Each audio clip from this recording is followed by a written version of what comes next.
Hello दोस्तों, welcome to my channel strong Pathshala. मेरा नाम विकास शर्मा है। आज हम यहाँ पर प्राचीन इतिहास का प्रश्नावली, ऐतिहासिक स्रोत एवं प्रागैतिहासिक काल से संबंधित महत्वपूर्ण ऑब्जेक्टिव प्रश्न दिया गया है जो सभी प्रकार के कम्पिटिटिव एग्जाम के लिए काफी महत्वपूर्ण है, आप लोगों के सामने लेकर आया हूँ।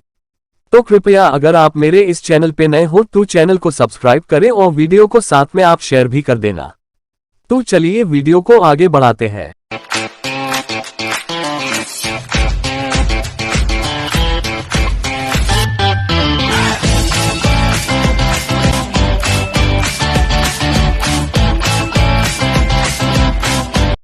दोस्तों प्लीज आप लोगों सभी क्वेश्चन का आंसर साथ के साथ कमेंट बॉक्स में देते जाए। क्वेश्चन नंबर 1, भारत के नामकरण के संदर्भ में भारतवर्ष का उल्लेख किस ग्रंथ में मिलता है? ए अष्टाध्यायी, बी अर्थशास्त्र, सी आर्यभट्टियम, डी आचारांग सूत्र। इसका उत्तर है अष्टाध्यायी। चलिए अगले प्रश्न पर चलते हैं। क्वेश्चन नंबर 2, निम्नलिखित में से किसका निवास स्थान होने के कारण भारत का नाम आर्यावर्त पड़ा?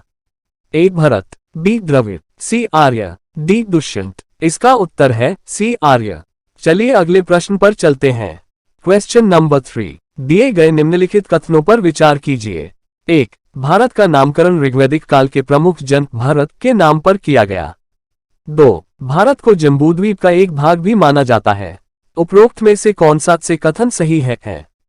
ए केवल एक, बी केवल दो, सी एक और दो दोनों, डी न तो एक और न ही दो। इसका उत्तर है सी एक और दो दोनों। चलिए अगले प्रश्न पर चलते हैं। क्वेश्चन नंबर 4, पुरातात्विक विधा का अभिप्राय है? ए सिक्कों का अध्ययन, बी शिलालेखों का अध्ययन, सी महाकाव्यों का अध्ययन, डी भूगोल का अध्ययन। इसका उत्तर है बी शिलालेखों का अध्ययन। चलिए अगले प्रश्न पर चलते हैं। क्वेश्चन नंबर 5, निम्नलिखित में से कौन सा एक सुमेलित नहीं है? अभिलेख शासक, ए हाथी गुम्फा अभिलेख के शासक खारवेल है, बी देवपड़ा अभिलेख के शासक यशोधर्मन है, सी प्रयाग प्रशस्ति अभिलेख के शासक समुद्रगुप्त है, डी नासिक अभिलेख के शासक गौतमीपुत्र शातकर्णी है। इसका उत्तर है बी देवपड़ा अभिलेख के शासक यशोधर्मन। चलिए अगले प्रश्न पर चलते हैं। क्वेश्चन नंबर 6, दिए गए निम्नलिखित कथनों पर विचार कीजिए। 1, प्रारंभिक अभिलेख शिलाओं, स्तंभों, ताम्रपत्रों, दीवारों, मुद्राओं पर खुदे हुए मिले हैं। 2, सबसे प्राचीन अभिलेखों में मध्य एशिया के बोनगजकोई से प्राप्त अभिलेख हैं। उपरोक्त में से कौन सा से कथन सत्य है? ए केवल एक, बी केवल दो, सी एक और दो, डी न तो एक और न ही दो। इसका उत्तर है सी एक और दो। चलिए अगले प्रश्न पर चलते हैं। क्वेश्चन नंबर 7, निम्नलिखित में से किसने खरोष्ठी लिपि को पढ़ा था? A Priyadarshi, B Colin Mackenzie, C Alexander Cunningham, D James Prinsep. इसका उत्तर है डी जेम्स प्रिंसेप। चलिए अगले प्रश्न पर चलते हैं। क्वेश्चन नंबर 8, दिए गए निम्नलिखित कथनों पर विचार कीजिए। 1, देवनागरी लिपि बाएं से दाएं लिखी जाती है। 2, देवनागरी का विकास अरामाइक लिपि से हुआ है। उपरोक्त में से कौन सा से कथन सत्य है? ए केवल एक, बी केवल दो, सी एक और दो, डी न तो एक और न ही दो। इसका उत्तर है केवल एक। चलिए अगले प्रश्न पर चलते हैं। क्वेश्चन नंबर 9, सिक्के के अध्ययन को क्या कहा जाता है? ए इग्नोग्राफी, बी एथेनोग्राफी, सी एपिग्राफी, डी न्यूमिस्मेटिक्स। इसका उत्तर है डी न्यूमिस्मेटिक्स। चलिए अगले प्रश्न पर चलते हैं। क्वेश्चन नंबर 10, निम्नलिखित में से कौन न सा एक सुमेलित नहीं है? सिक्के कालक्रम, ए आहत सिक्के ईसा पूर्व 6ठी शताब्दी, बी लेखयुक्त सिक्के 2री शताब्दी ईसा पूर्व, सी दीनार 4ठी शताब्दी, डी जीतल 16वीं शताब्दी। इसका उत्तर है डी जीतल 16वीं शताब्दी। चलिए अगले प्रश्न पर चलते हैं। क्वेश्चन नंबर 11, दिए गए कथनों पर विचार कीजिए। 1, भारत में प्राचीनतम सिक्कों को आहत सिक्के कहा जाता है। 2, कारशापन एक नियमित प्रकार का सिक्का था। 3, सिक्कों की कमी को व्यापार वाणिज्य की अवनति का सूचक माना जाता है। उपरोक्त में से कौन सा से कथन सत्य है? ए 1 और 2, बी 1, 2 और 3, सी केवल 2, डी इनमें से कोई नहीं। इसका उत्तर है बी 1, 2 और 3। चलिए अगले प्रश्न पर चलते हैं। क्वेश्चन नंबर 12, ऋग्वेद है? ए स्रोतों का संकलन, बी कथाओं का संकलन, सी शब्दों का संकल्प, डी युद्ध का ग्रंथ। इसका उत्तर है स्रोतों का संकलन। चलिए अगले प्रश्न पर चलते हैं। Question number 13। ऋग्वेद में प्रथम सूक्त प्रायः किस देवता का समर्पित है? ए अग्नि, बी इंद्र, सी मित्र, डी इनमें से कोई नहीं। इसका उत्तर है अग्नि।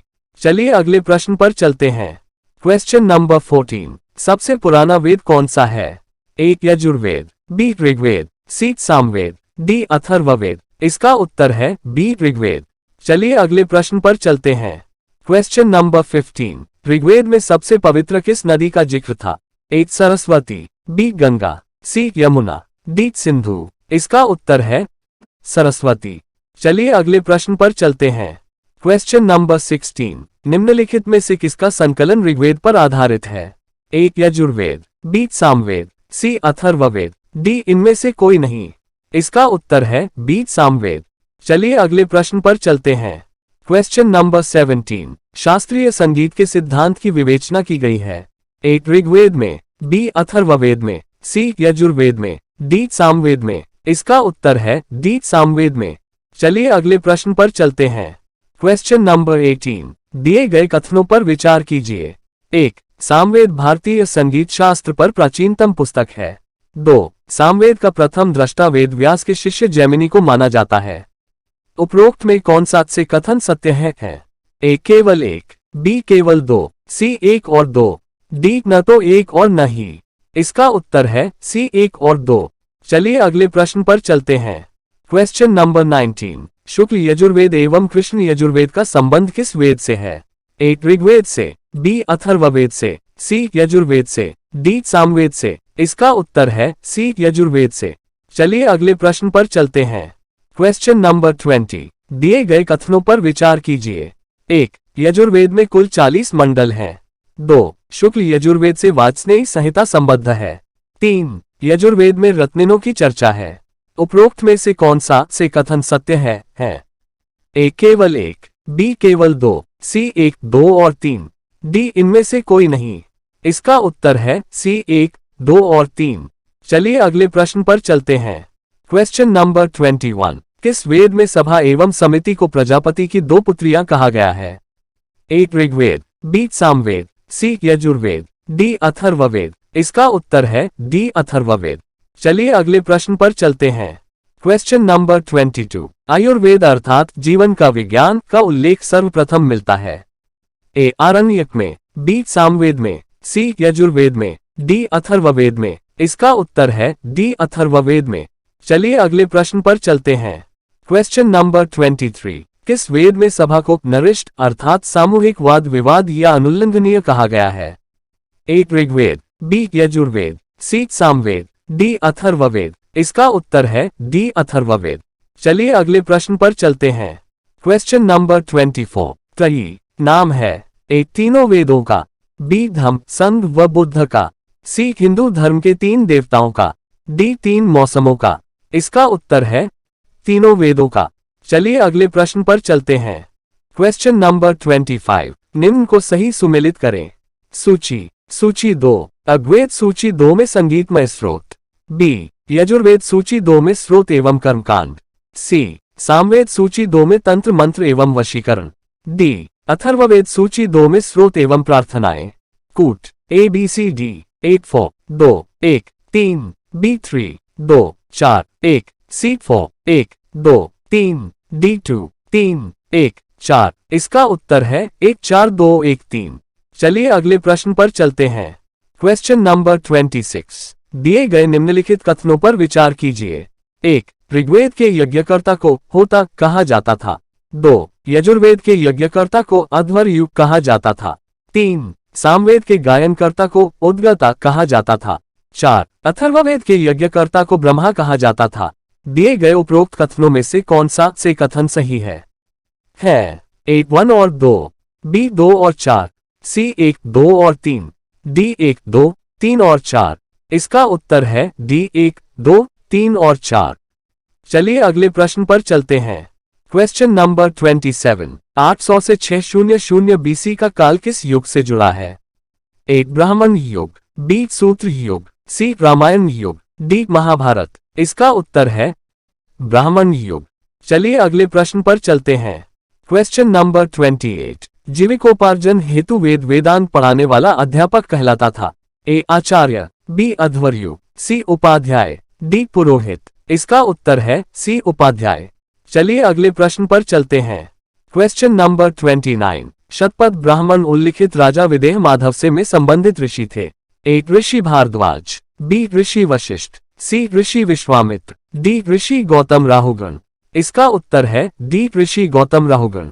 चलिए अगले प्रश्न पर चलते हैं। Question number 30। जिस ग्रंथ में पुरुष मेघ का उल्लेख हुआ है वह है? ए कृष्ण यजुर्वेद, बी शुक्ल यजुर्वेद, सी शतपथ ब्राह्मण, डी पंचविश ब्राह्मण। इसका उत्तर है सी शतपथ ब्राह्मण। चलिए अगले प्रश्न पर चलते हैं। Question number 31। सूची को सूची के साथ सुमेलित कीजिए एवं निम्न दिए गए कूटों में से सही उत्तर का चयन कीजिए। सूची। सूची 2। A Rigveda 1, Gopatha, B Samaveda 2, Shatapatha, C Atharvaveda 3, Aitareya, D Yajurveda 4, Panchavimsha. कूट A B C D 8 4 2 3 1, B 2 4 3 1, C 3 4 1 2, D 1 2 4 3। इसका उत्तर है सी 3 4 1 2। चलिए अगले प्रश्न पर चलते हैं। Question number 32। दिए गए कथनों पर विचार कीजिए। 1. कौशिक की ब्राह्मण को शंखान ब्राह्मण भी कहते हैं। 2. तैत्तिरीय ब्राह्मण महर्षि भारद्वाज से संबंधित है। 3. जैमिनीय ब्राह्मण में धीमा बोलने की चर्चा है। उपरोक्त में से कौन सा से कथन सत्य है? ए केवल 1, बी 1 2 और 3, सी केवल 2, डी 1 और 2। इसका उत्तर है बी 1 2 और 3। चलिए अगले प्रश्न पर चलते हैं। Question number 33। उपनिषद शब्द का शाब्दिक रूप से अर्थ होता है? ए पास बैठना, बी सस्वर पाठ पठन, सी ज्ञान, डी प्रज्ञता बुद्धिमता। इसका उत्तर है पास बैठना। चलिए अगले प्रश्न पर चलते हैं। Question number 34। भारतीय प्रतीक पर उत्कीर्ण सत्यमेव जयते लिया गया है? ए ऋग्वेद से, बी भगवद गीता से, सी से, डी मत्स्य पुराण से। इसका उत्तर है सी मुंडकोपनिषद से। चलिए अगले प्रश्न पर चलते हैं। Question number 35। उपनिषद पुस्तकें हैं? ए धर्म पर, बी योग पर, सी विधि पर, डी दर्शन पर। इसका उत्तर है डी दर्शन पर। चलिए अगले प्रश्न पर चलते हैं। Question number 36। निम्नलिखित में से किस एक वैदिक साहित्य में मोक्ष की चर्चा मिलती है? ए ऋग्वेद, बी परवर्ती संहिताएं, सी ब्राह्मण, डी। इसका उत्तर है डी। चलिए अगले प्रश्न पर चलते हैं। Question number 37। आध्यात्मिक ज्ञान के विषय में नचिकेता एवं यम का संवाद किस उपनिषद में प्राप्त होता है? ए बृहदारण्यक उपनिषद में, बी छांदोग्य उपनिषद में, सी में, डी केन उपनिषद में। इसका उत्तर है सी कठोपनिषद में। चलिए अगले प्रश्न पर चलते हैं। Question number 38। उपनिषद काल के राजा अश्वपति राजा थे? ए काशी के, बी कैकेय के, सी पांचाल के, डी विदेह के। इसका उत्तर है बी कैकेय के। चलिए अगले प्रश्न पर चलते हैं। Question number 39। सत्यकौम जाबाल की कथा जो अनब्याही मां होने के लांछन को चुनौती देती है उल्लेखित है? ए जाबाल उपनिषद, बी सी छांदोग्य उपनिषद, डी। इसका उत्तर है सी छांदोग्य उपनिषद। चलिए अगले प्रश्न पर चलते हैं। Question number 40। याज्ञवल्क्य गागी संवाद का वर्णन किस उपनिषद में मिलता है? ए बृहदारण्यक उपनिषद, बी छांदोग्य उपनिषद, सी, डी। इसका उत्तर है बृहदारण्यक उपनिषद। चलिए अगले प्रश्न पर चलते हैं। Question number 41। तमसो मा ज्योतिर्गमय कथन है मूलतः? ए उपनिषदों का, बी महाकाव्यों का, सी पुराणों का, डी दर्शन का। इसका उत्तर है उपनिषदों का। चलिए अगले प्रश्न पर चलते हैं। Question number 42। निम्नलिखित में से उत्तर वैदिक काल में लिखे गए ग्रंथों का सही क्रम कौन सा है? ए वेद, ब्राह्मण, आरण्यक और उपनिषद, बी वेद, उपनिषद, ब्राह्मण और आरण्यक, सी वेद, ब्राह्मण और आरण्यक, डी वेद, आरण्यक, ब्राह्मण और उपनिषद। इसका उत्तर है वेद, ब्राह्मण, आरण्यक और उपनिषद। चलिए अगले प्रश्न पर चलते हैं। Question number 43। किस उपनिषद का शाब्दिक अर्थ सफेद घोड़ा है? A B Chandogya Upanishad, C Taittiriya Upanishad, D Shvetashvatara Upanishad. इसका उत्तर है डी श्वेताश्वतर उपनिषद। चलिए अगले प्रश्न पर चलते हैं। Question number 44। निम्नलिखित में से किस उपनिषद में इतिहास पुराण को शिष्यों को पढ़ाए जाने वाले विषयों की सूची में सम्मिलित किया गया है? ए मुंडक, बी छांदोग्य, सी प्रश्न, डी कठ। इसका उत्तर है बी छांदोग्य। चलिए अगले प्रश्न पर चलते हैं। Question number 45। किस उपनिषद में देवकी पुत्र कृष्ण को घोर अंगिरस के रूप में उल्लेखित किया गया है? ए छांदोग्य उपनिषद, बी बृहदारण्यक उपनिषद, सी मुंडक उपनिषद, डी श्वेताश्वर उपनिषद। इसका उत्तर है छांदोग्य उपनिषद। चलिए अगले प्रश्न पर चलते हैं। Question number 46। मनुस्मृति मुख्यतः संबंधित है ए समाज व्यवस्था से, बी कानून से, सी अर्थशास्त्र से, डी राज्य कार्य पद्धति से। इसका उत्तर है समाज व्यवस्था से। चलिए अगले प्रश्न पर चलते हैं। Question number 47। प्रथम विधि निर्माता कौन है? ए मनु, बी चाणक्य, सी चंद्रगुप्त, डी सेल्यू। इसका उत्तर है मनु। चलिए अगले प्रश्न पर चलते हैं। Question number 48। श्रीमद्भागवत गीता मौलिक रूप से किस भाषा में लिखी गई थी? ए संस्कृत, बी उर्दू, सी पाली, डी हिंदी। इसका उत्तर है संस्कृत। चलिए अगले प्रश्न पर चलते हैं। Question number 49। शतसहस्री संहिता उपनाम निम्नलिखित में से किस ग्रंथ का है? ए ऋग्वेद, बी अथर्ववेद, सी रामायण, डी महाभारत। इसका उत्तर है डी महाभारत। चलिए अगले प्रश्न पर चलते हैं। Question number 50। आदि काव्य की संज्ञा किसे दी जाती है? ए रामायण, बी महाभारत, सी गीता, डी भागवत पुराण। इसका उत्तर है रामायण। चलिए अगले प्रश्न पर चलते हैं। Question number 51। पुराणों की संख्या है ए 16, बी 18, सी 19, डी 21। इसका आंसर है बी 18। अगले क्वेश्चन की तरफ चलते हैं। Question number 52। सर्ग, प्रतिसर्ग, वंश, मनवंतर और वंशानुचरित संकेतक हैं? ए वेदों के, बी पुराणों के, सी उपनिषदों के, डी सूत्रों के। इसका आंसर है बी पुराणों के। अगले क्वेश्चन की तरफ चलते हैं। Question number 53। सर्वाधिक प्राचीनतम पुराण कौन सा है? ए मत्स्य पुराण, बी वायु पुराण, सी मार्कंडेय पुराण, डी उपरोक्त में से कोई नहीं। इसका आंसर है मत्स्य पुराण। अगले क्वेश्चन की तरफ चलते हैं।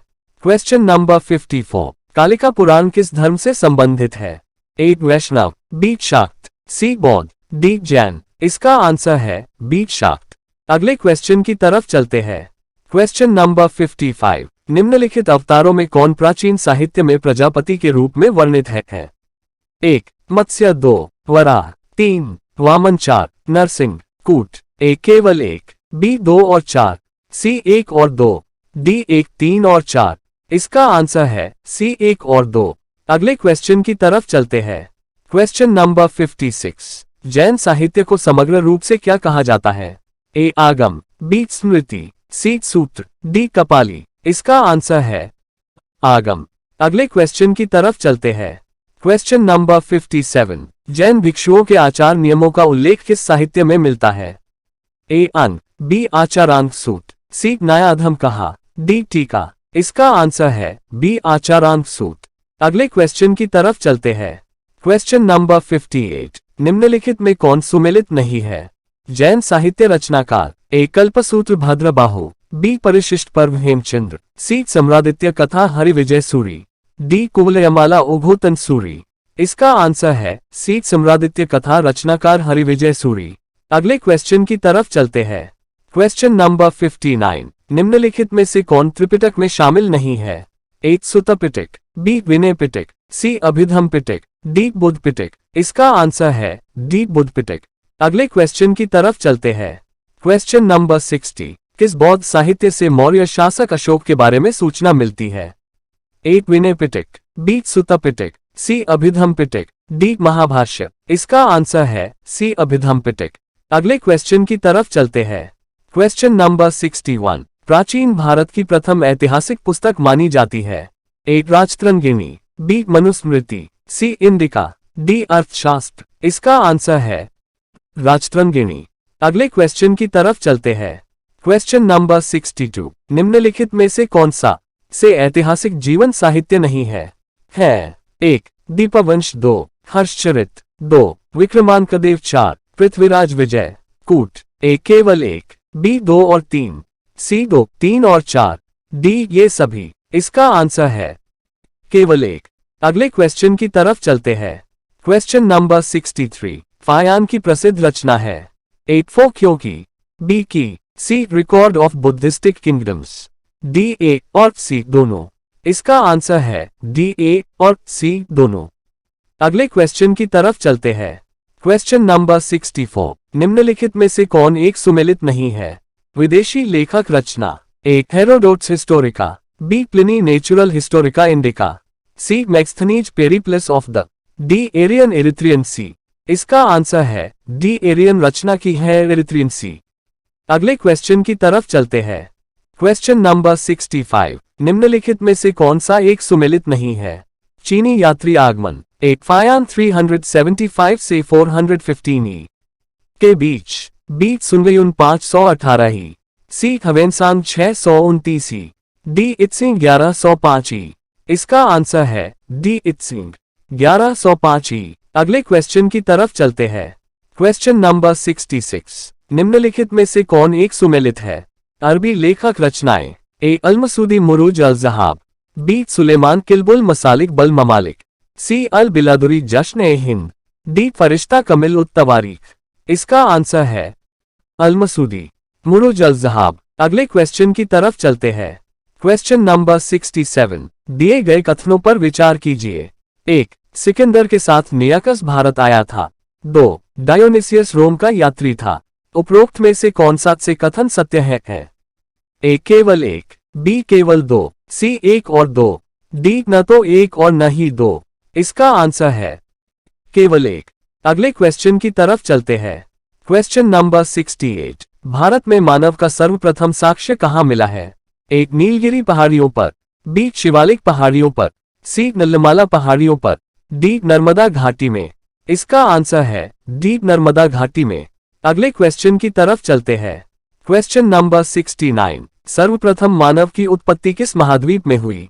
ए अफ्रीका, बी यूरोप, सी दक्षिण अमेरिका, डी एशिया। इसका आंसर है अफ्रीका। अगले क्वेश्चन की तरफ चलते हैं। Question number 70। सबसे पहले का मानव सदृश प्राणी जो प्राग मानव होमो सेपियंस से प्रजातीय रूप से भिन्न था, उसे सामान्यतया जाना जाता है। ए होमिनिड के रूप में, बी पिथेकेंथ्रोपस के रूप में, सी सिनांथ्रोपस के रूप में, डी इयोंथ्रोपस के रूप में। इसका आंसर है बी पिथेकेंथ्रोपस के रूप में।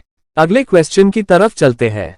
Question number 71। प्रागैतिहासिक काल से तात्पर्य उस काल से है जब एक मनुष्य ने लिपि अथवा लेखन कला का विकास नहीं किया था, बी मनुष्य ने लेखन कला का विकास कर लिया था, सी मनुष्य ने आग का आविष्कार कर लिया था, डी मनुष्य ने पहिए का आविष्कार कर लिया था।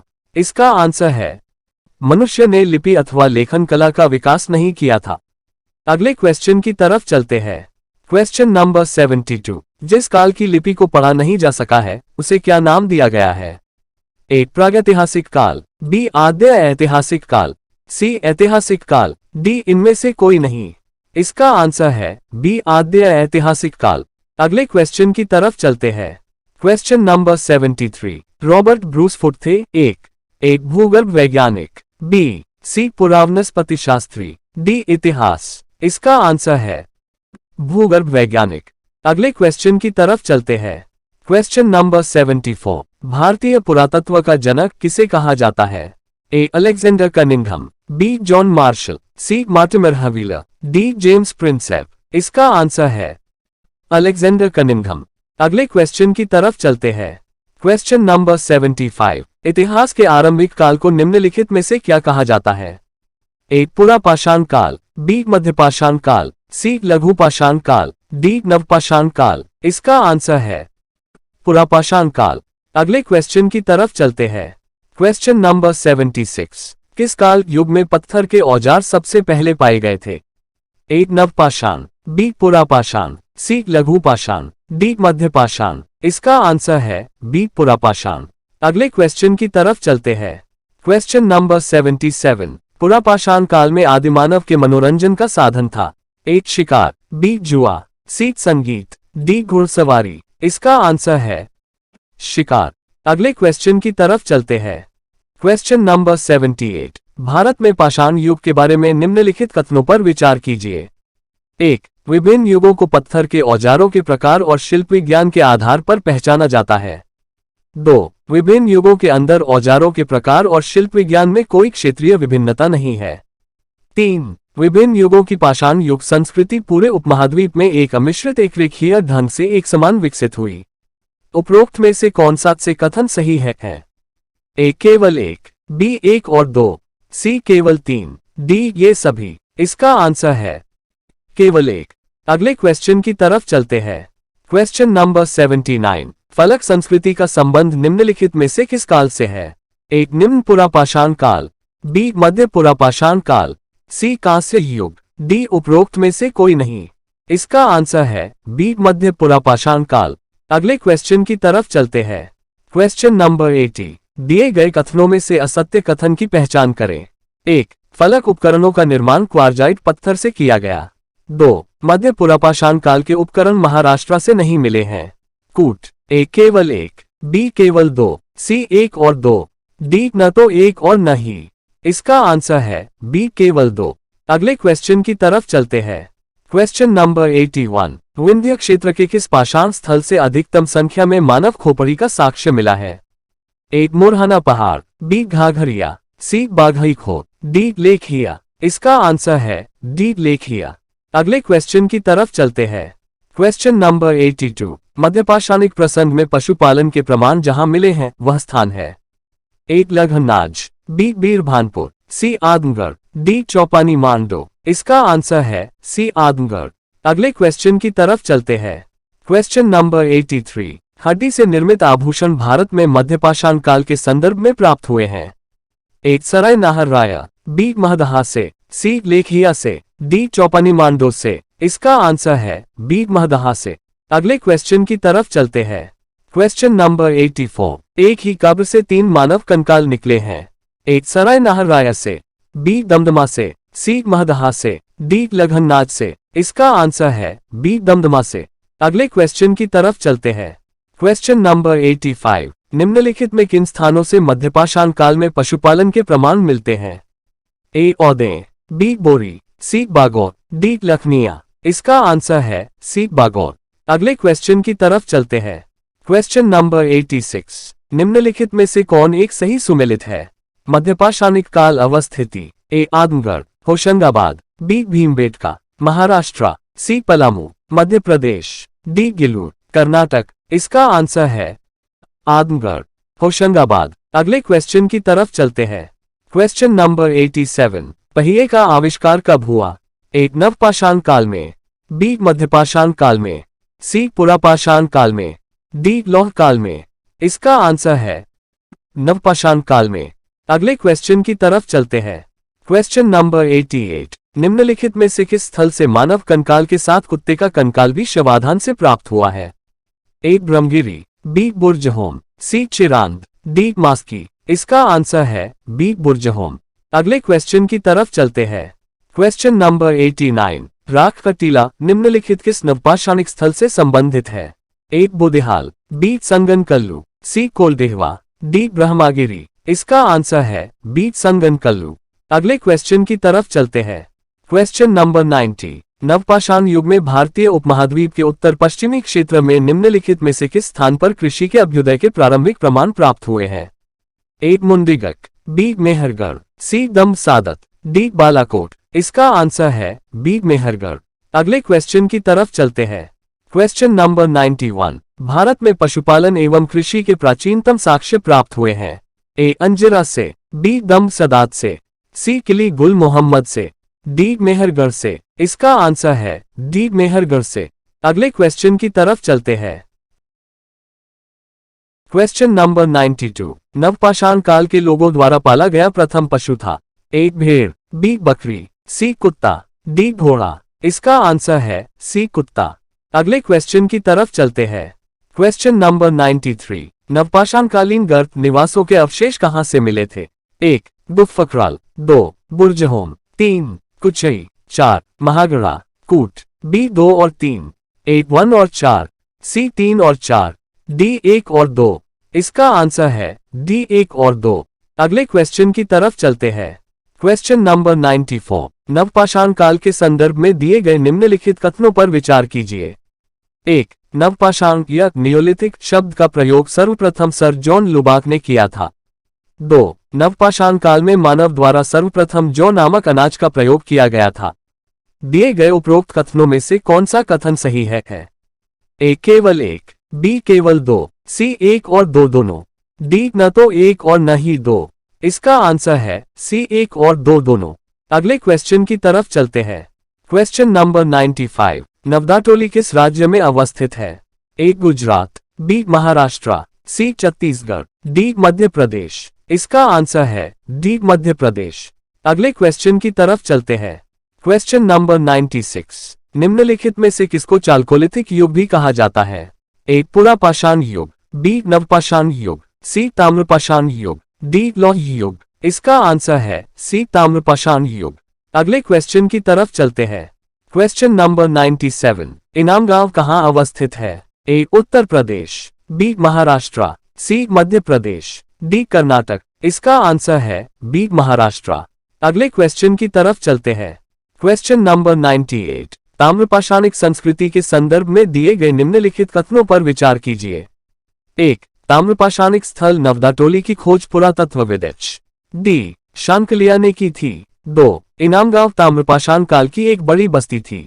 दिए गए उपरोक्त कथनों में से कौन सा से कथन सही है? ए. केवल एक, बी. केवल दो, सी. एक और दो दोनों, डी. न तो एक और न ही दो। इसका आंसर है सी. एक और दो दोनों। अगले क्वेश्चन की तरफ चलते हैं। Question number 99। बृहत्पाषाण स्मारकों की पहचान की गई है। एक. सन्यासी गुफाओं के रूप में, बी. मृतक को दफनाने के स्थान के रूप में, सी. मंदिर के रूप में, डी. उपरोक्त में से कोई नहीं। इसका आंसर है बी. मृतक को दफनाने के स्थान के रूप में। अगले क्वेश्चन की तरफ चलते हैं। Question number 100। दिए गए निम्नलिखित कथनों पर विचार कीजिए। 1. इतिहासकारों ने महापाषाण काल को 1000 ईस्वी से लेकर प्रथम शताब्दी ईसा पूर्व के बीच निर्धारित किया है। 2. महापाषाण काल में आंशिक शवाधान की पद्धति प्रचलित थी। महापाषाण काल के संदर्भ में दिए गए उपरोक्त कथनों में से कौन सा से कथन सही है? ए. केवल एक, बी. केवल दो, सी. एक और दो दोनों, डी. न तो एक और न ही दो। इसका आंसर है सी. एक और दो दोनों। दोस्तों, ये सवाल यहाँ खत्म हो गया है। दोस्तों, सवाल कैसे लगे कमेंट करें या वीडियो को लाइक करें, चैनल को सब्सक्राइब करें या शेयर भी करें। अब मिलते हैं अगला वीडियो में। जय हिंद, जय भारत।